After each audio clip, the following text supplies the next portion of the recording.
Hello good morning students. मैं शैलेंद्र सिंह, जीव विज्ञान की क्लास में आपका स्वागत है।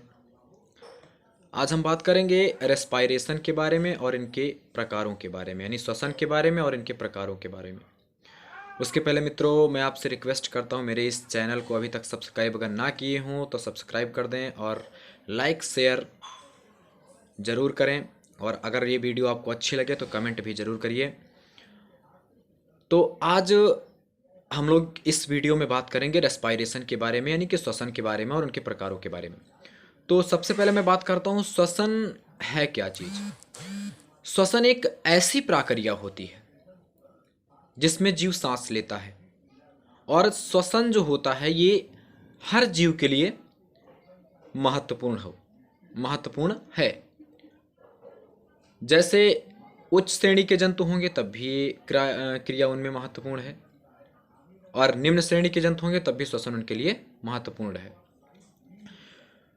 तो श्वसन के बारे में सबसे पहले जानेंगे, रेस्पायरेशन होता क्या चीज़ है। तो श्वसन एक आक्सीकारक प्रक्रिया है, और इस क्रिया के द्वारा जीव को ऊर्जा प्रदान होती है। श्वसन की क्रिया में जटिल कार्बनिक यौगिक के टूटने से सरल कार्बनिक यौगिक बनते हैं, और वही सरल कार्बनिक यौगिक ऑक्सीडेशन की प्रक्रिया के माध्यम से, ऑक्सीकरण की प्रक्रिया के माध्यम से हमें ऊर्जा प्रदान करते हैं और हर जीव को ऊर्जा प्रदान करते हैं। तो श्वसन कैसी प्रक्रिया है? एक ऑक्सीकारक प्रक्रिया है जिसमें हर जीव को ऊर्जा प्रदान होती है। अब मैं बात करूंगा तो हर प्रकार के जंतुओं में अलग अलग प्रकार से श्वसन होता है, और अलग अलग श्वसन करने के अलग अलग प्रकार के श्वसन तंत्र होते, श्वसन अंग होते हैं। जैसे प्रत्येक जीव में अलग अलग प्रकार के श्वसन अंग पाए जाते हैं। जैसे मैं सबसे पहले बात करूंगा कि फेफड़े के द्वारा कौन से जीव श्वसन करते हैं। तो फेफड़े के द्वारा श्वसन करने वाले जीव हैं मित्रों, जैसे मनुष्य है, और मेढक है, पक्षी है, छिपकली हैं, इत्यादि जो जंतु हैं, जीव हैं, ये फेफड़े के द्वारा श्वसन करते हैं। तो फेफड़े के द्वारा श्वसन करने वाले अंग हैं, यानी इन जीवों में अलग प्रकार के तरीके से या अलग प्रकार से श्वसन अंग पाया जा रहा है। अब जैसे मैं बात करूंगा त्वचा, तो त्वचा के द्वारा कौन से जंतु हैं जो त्वचा के माध्यम से श्वसन करते हैं, त्वचा के माध्यम से रेस्पायरेशन की क्रिया करते हैं। तो वो हैं जो त्वचा के माध्यम से रेस्पायरेशन की क्रिया करते हैं, वो आपका मेढक है और केचुआ है, ये त्वचा के द्वारा श्वसन करता है। अगला मैं बात करूं क्लोम। क्लोम का मतलब होता है गिल्स। गिल्स के द्वारा कौन से एनिमल श्वसन करते हैं? तो गिल्स के द्वारा कौन से एनिमल श्वसन करते हैं? जैसे मेढक का लार्वा है, और मछली है, प्रॉन है। तो प्रॉन भी आपकी मछली ही है। तो मेढक का लार्वा और मछली और प्रॉन फिश, ये सब जो हैं ये आपकी गिल्स के माध्यम से, क्लोम के माध्यम से श्वसन करती हैं।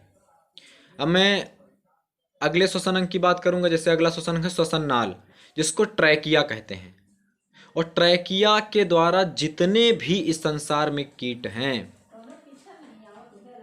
सारे कीट की मैं बात करूं तो जितने भी कीट हैं वो कीट ट्रैकिया के द्वारा ही श्वसन करते हैं। ट्रैकिया यानी कि श्वसन नाल के द्वारा श्वसन करते हैं। और कीट को मैंने अपनी पहली वीडियो में बताया, जो कीट होता है वो संघ आर्थ्रोपोडा से बिलोंग करता है, जो सबसे बड़ा संघ माना गया है। तो कीट किसके द्वारा श्वसन करेंगे? श्वास नाल के द्वारा, यानी कि ट्रैकिया के द्वारा। अब मैं बात करता हूँ कि श्वसन जो होता है वो महत्वपूर्ण भी होता है हर जीव के लिए। अब मैं बात करूं, अभी मैंने बात किया श्वसन के बारे में, आपको बताया है। अब मैं बताऊंगा बात श्वसन के प्रकारों के बारे में। तो श्वसन के प्रकारों को आइए जान लेते हैं। श्वसन आपके दो प्रकार के होते हैं। एक तो होता है वायवीय श्वसन, जिसको आक्सी श्वसन कहते हैं। एक होता है अवायवीय श्वसन, जिसको अनाक्सी श्वसन कहते हैं। तो वायवीय श्वसन में क्या होता है? वायवीय श्वसन ऑक्सीजन की उपस्थिति में होता है, और वायवीय श्वसन की जो क्रिया होती है वो कोशिका के जीवद्रव्य तथा माइटोकॉन्ड्रिया में होती है। वायवीय श्वसन की क्रिया में ग्लूकोज का ऑक्सीकरण होता है, और वायवीय श्वसन में ग्लूकोज के ऑक्सीकरण में या वायवीय श्वसन की क्रिया में कार्बन डाइऑक्साइड और जल बनता है। और मैं अगर अगली बात करूं तो वायवीय श्वसन की क्रिया में ग्लूकोज के एक अणु से 38 एटीपी का निर्माण होता है। वायवीय श्वसन में ग्लूकोज के एक मॉलिक्यूल से एक अणु से 38 एटीपी का निर्माण होता है, यानी 38 एटीपी बनते हैं। और ग्लूकोज के अणु के पूर्ण ऑक्सीकरण से, यानी कि वायवीय श्वसन में ग्लूकोज के अणु के पूर्ण ऑक्सीकरण से 673 किलो कैलोरी एनर्जी, यानी 673 किलो कैलोरी ऊर्जा मुक्त होती है। किसमें? वायवीय श्वसन में। ग्लूकोज के एक अणु के पूर्ण ऑक्सीकरण से या क्या होता है, 673 किलो कैलोरी ऊर्जा मुक्त होती है। तो ये मैंने अभी बात की श्वसन के पहले प्रकार यानी वायवीय श्वसन के बारे में, ऑक्सी श्वसन के बारे में जो ऑक्सीजन की उपस्थिति में होती है उसके बारे में मैंने आपको बताया। अब मैं दूसरे प्रकार के बारे में बात करूंगा जिसको हम लोग अवायवीय श्वसन यानी कि क्या कहते हैं, अनाक्सी श्वसन कहते हैं। तो अवायवीय श्वसन ये ऑक्सीजन की अनुपस्थिति में होता है।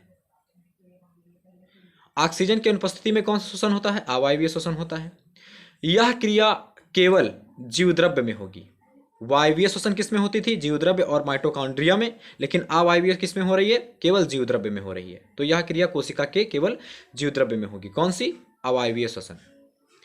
अवायवीय श्वसन की क्रिया में ग्लूकोज का अपूर्ण ऑक्सीकरण होता है, यानी पूर्ण ऑक्सीकरण ग्लूकोज का नहीं होता है। अब मैं अगले पॉइंट की मैं बात करूंगा अवायवीय श्वसन में। तो इस क्रिया में ग्लूकोज के एक अणु में 2 एटीपी का निर्माण होता है। उसमें कितना होता था? 38 एटीपी। वायवीय में 38 एटीपी का हो रहा था, उसको मैं क्रेब्स चक्र कह सकता हूं। और अवायवीय में 2 एटीपी बन रहे हैं, मैं इसको ग्लाइकोलिसिस कह सकता हूं।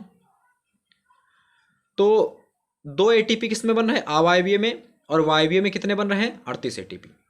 तो अवायवीय श्वसन में 2 एटीपी बनते हैं ग्लूकोज के एक मॉलिक्यूल के ऑक्सीकरण से। और अवायवीय श्वसन की क्रिया में एल्कोहल बनता है और CO2 बनती है। क्या बनता है? एल्कोहल और CO2।